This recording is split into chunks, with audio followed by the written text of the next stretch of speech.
Community के leaders, नमस्कार। BRICS की स्थापना इस विश्वास से हुई थी कि इमर्जिंग इकोनॉमीज का यह समूह वैश्विक ग्रोथ के इंजन के रूप में उभर सकता है। आज जब पूरा विश्व पोस्ट कोविड रिकवरी पर फोकस कर रहा है, तब ब्रिक्स देशों की भूमिका एक बार फिर बहुत महत्वपूर्ण रहेगी। फ्रेंड्स, महामारी से उत्पन्न आर्थिक समस्याओं से निपटने के लिए हमने भारत में रिफॉर्म, परफॉर्म एंड ट्रांसफॉर्म का मंत्र अपनाया है और इस अप्रोच के परिणाम भारतीय अर्थव्यवस्था के परफॉर्मेंस से स्पष्ट है।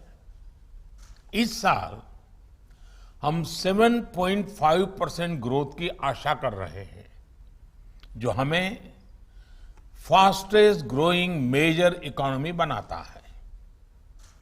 उभरते हुए न्यू इंडिया में हर सेक्टर में ट्रांसफॉर्मेटिव बदलाव हो रहे हैं। आज मैं आपका ध्यान 4 प्रमुख पहलुओं पर केंद्रित करना चाहता हूं। पहला, भारत की वर्तमान इकोनॉमिक रिकवरी का एक प्रमुख स्तंभ टेक्नोलॉजी लेड ग्रोथ है। हम हर सेक्टर में इनोवेशन को सपोर्ट कर रहे हैं। हमने space, blue economy, green hydrogen, clean energy, drones, geospatial, data जैसे कई क्षेत्रों में इनोवेशन फ्रेंडली पॉलिसीज बनाई है। आज भारत में इनोवेशन के लिए विश्व में सबसे उत्तम इकोसिस्टम है, जो भारतीय स्टार्टअप्स की बढ़ती संख्या में दिखता है।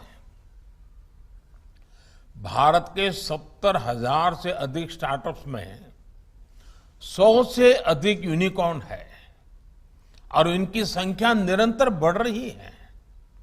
दूसरा, महामारी के दौरान भी भारत ने ईज ऑफ डूइंग बिजनेस सुधारने के लिए अनेकों प्रयास जारी रखे।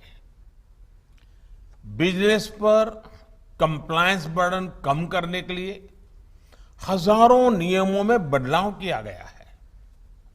सरकारी पॉलिसीज और प्रोसीजर्स में अधिक पारदर्शिता और स्थिरता लाने के लिए बड़े पैमाने पर काम हो रहा है।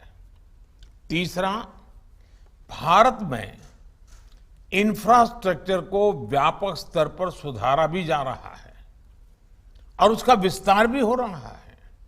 इसके लिए भारत ने एक नेशनल मास्टर प्लान बनाया है और हमारी नेशनल इंफ्रास्ट्रक्चर पाइपलाइन के तहत $1.5 ट्रिलियन के निवेश के अवसर है। और चौथा, भारत में आज जिस तरह का डिजिटल ट्रांसफॉर्मेशन हो रहा है, यह विश्व में पहले कभी नहीं देखा गया। 2025 तक भारतीय डिजिटल इकोनॉमी की वैल्यू $1 ट्रिलियन पहुंच जाएगी। डिजिटल सेक्टर्स की ग्रोथ से वर्कफोर्स में महिलाओं की भागीदारी को भी प्रोत्साहन मिला है। हमारे आईटी सेक्टर में काम करने वाले 4.4 मिलियन प्रोफेशनल्स में लगभग 36% महिलाएं हैं। टेक्नोलॉजी बेस्ड फाइनेंशियल इंक्लूजन का सबसे अधिक लाभ भी हमारी ग्रामीण महिलाओं को मिला है। BRICS women business alliance Bharat में हो रहे इस ट्रांसफॉर्मेटिव बदलाव पर एक स्टडी कर सकता है। इसी तरह इनोवेशन लेड इकोनॉमिक रिकवरी पर भी हमारे बीच उपयोगी संवाद बन सकता है। मेरा सुझाव है कि ब्रिक्स बिजनेस फोरम हमारे स्टार्टअप्स के बीच नियमित आदान प्रदान के लिए एक प्लेटफॉर्म विकसित करे। मुझे विश्वास है कि ब्रिक्स बिजनेस फोरम की आज की चर्चा अत्यंत लाभदायक होगी। इसके लिए मैं आप सभी को शुभकामनाएं देता हूं। बहुत बहुत धन्यवाद।